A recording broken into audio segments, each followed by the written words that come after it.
So I knew it was going to be a big task, but not as big as what I thought it would be.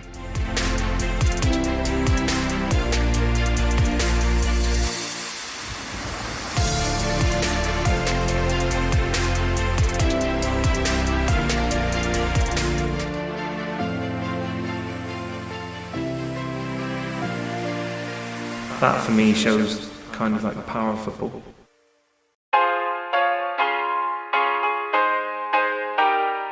Being a manager at a football club is a notoriously stressful job. From team selection headaches to organisation of travel, it certainly takes a lot out of an individual. However, in Newport City's Sam Houldsworth's case, he combines this with secretarial and ownership duties. So, what was his journey into this juggling act? So being assistant manager of Ponty Town, we just won the league, then started the season. We actually played Newport City at the start of the season, beat them 6-0, and we knew there was a lot of problems at the club. But after the club, I was speaking to their manager, who I knew, a few of their players that I knew, and they were owned/ran by someone who was a technical director of Oxford United, so in the English Pyramid.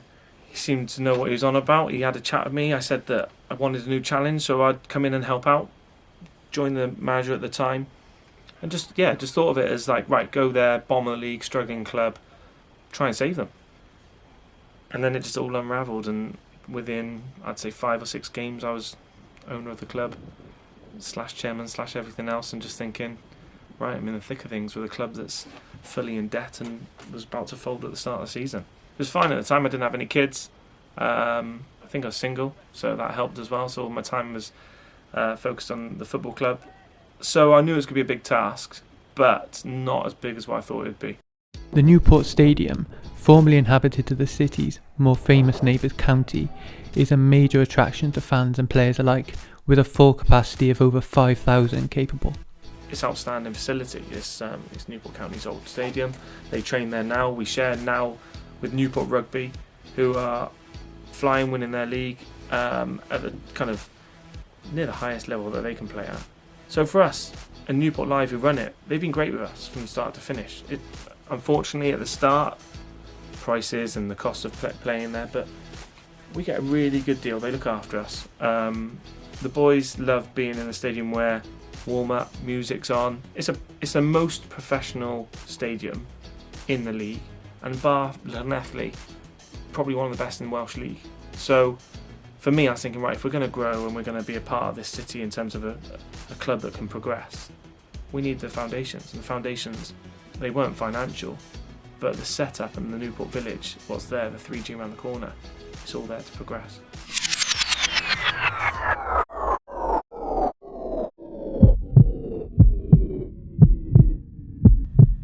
Good evening. The coronavirus is the biggest threat this country has faced for decades, and this country is not alone. From this evening, I must give the British people a very simple instruction.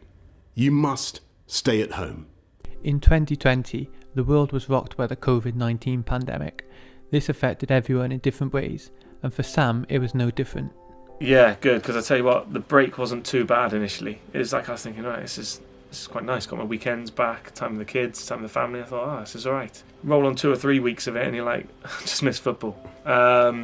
It's a release. I think football's a release for most lads. But having kind of normal life back makes you appreciate things a lot more. And the weekend of football and a training session in the week, that's all we do. Train once, play once. But I appreciate it more. With the pandemic grinding lives and plans to a halt, the prevalence of mental health from a footballing perspective is growing ever more. It's like everyone and everything. If you have a bad day at work, you want to kind of leave it at work, but then you can't. And you get to football, and at this level of football, you've got to be prepared for other players have different issues: family, work, car breaking down. Just silly. The amount of excuses, or I say excuses, or reasons why people can't get to football. You've just got to take it on the chin.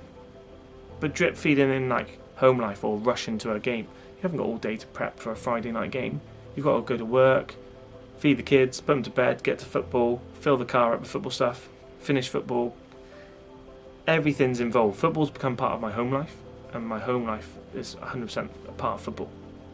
It's challenging and it's hard for people to talk about, but mental health wise, for the last 12 to 18 months has been struggling, and everything chips into that. And I always say to the boys at football, no one really knows what's going on in people's lives, and when you sat in that change room for the 90 minutes or the couple of hours that you're there, no one really discusses it and talks about it. You're there for one reason. Everyone's there to kind of win a football game, to be with their friends. And for me, that's what I try to do myself. I go there, I try to switch off, come away from things that I'm struggling with. And with the children, like, I'm trying to think to myself, right, as I get older now, and there's a lot of people are thinking, what do you want your kids to see and what do you want them to think of you? And look, my dad was in football, that's why I liked football. My brother was in football.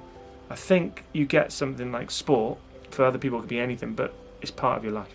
And that gives me a bit of satisfaction as well, that a lot of the boys who might be struggling live for football on the weekend. There's one player in particular at the club, I don't need to say his name, but I've been mates with him for years. Unbelievable player, but more in the sense of unbelievable person.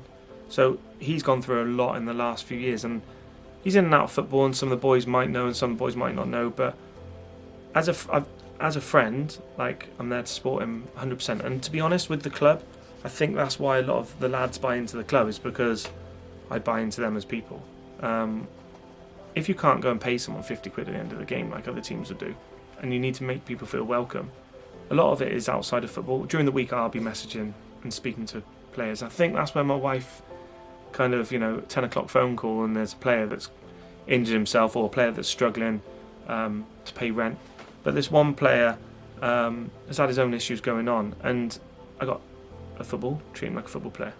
As soon as we're outside of football, back to being friends, and we've managed to do that for years, no matter how much we've kind of like got on each other's nerves or fallen out. And that for me shows kind of like the power of football. Yeah, it's a juggling act, but for good reasons. Since recording, Sam has stepped down from managerial duties in order to focus on off-field activities, but the work he has done in charge of the Steelmen on field will not be forgotten in a hurry.